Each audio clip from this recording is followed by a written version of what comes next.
আসসালামু আলাইকুম রহমতুল্লাহ। সম্মানিত ভিউয়ার্স, আসলে একটা বিষয় খুব বেশি চিন্তায় ফেলতেছে আমাকে, সেটা হলো আমি এখন বর্তমান আছি হলো স্বপ্নপুরীতে। তো কথাটা হলো যে এই যে স্বপ্নপুরী মানে স্বপ্নকে পুরে সারকার করে দিতে হবে। বিষয়টা কি আসলে তাই? আমরা কি আসলে আমাদের স্বপ্নগুলোকে পুরে সারকার করে দিব? এই স্বপ্নপুরী নামটা যারা করছেন আমি তাদেরকে বলবো, কিভাবে আপনারা এই নামটা, এই সুন্দর একটা জায়গার নাম আপনারা এইভাবে দিতে পারেন, স্বপ্নপুরী, তার মানে স্বপ্নকে পুরে সাইকেল করতে।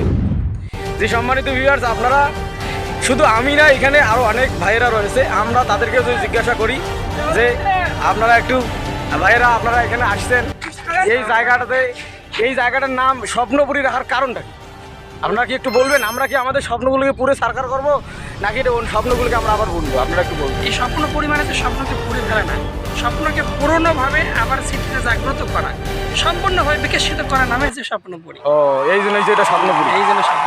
আর স্যার, আপনারা যারা আরো ভিন্ন কোনো জানেন, মানে এই নামটা করণের ব্যাপারে যারা জানেন, তারা একটু বলবেন এই নামটা আসলে কিভাবে স্বপ্নপুরী।